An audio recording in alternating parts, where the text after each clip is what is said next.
magandang gabi po sa inyo, mga lods. Eto, may bagong matutunan na naman tayo ngayon gabi. Ituturo ko sa inyo kung paano natin i-locate or lagyan natin ng remote na lock yung mga gadgets natin na nawawala. Basta naka-register lang siya sa Gmail natin. Ganito lang. Punta tayo sa Gmail.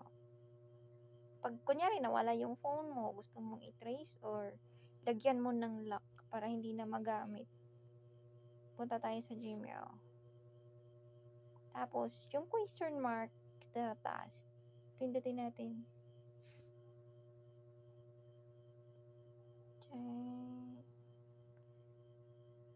Okay.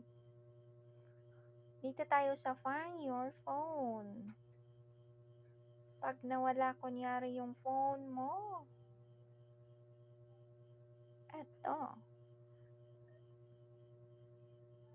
Pwede mo siyang lagyan ng lock.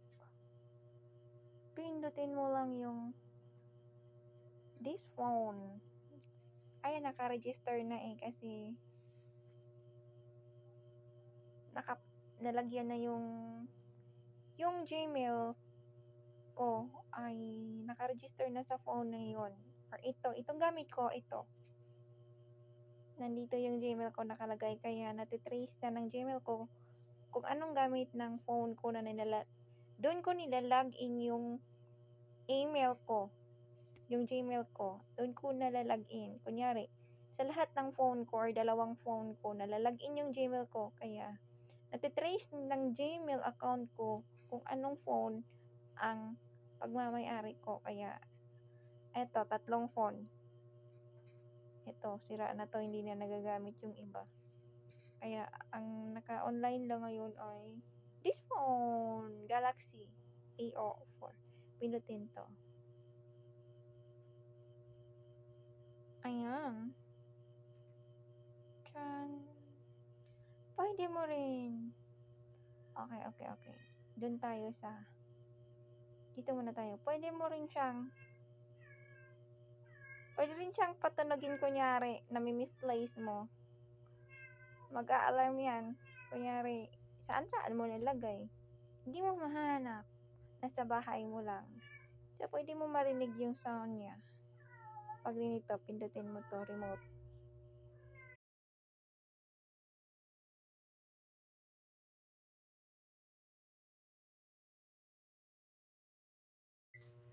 Ganyan, stop lang pag nakikita niya na.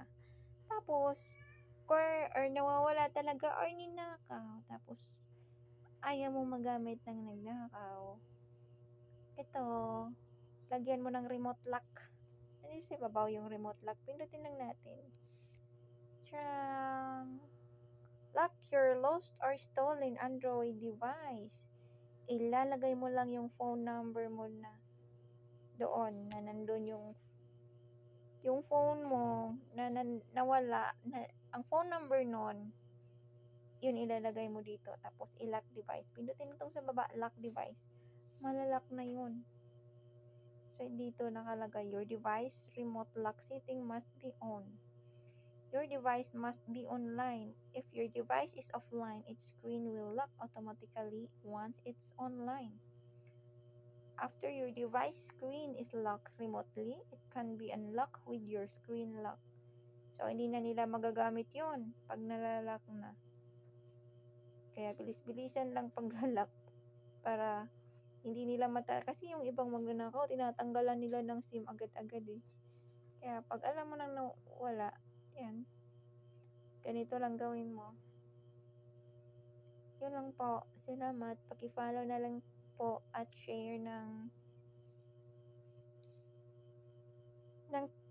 page ko, ng video na to.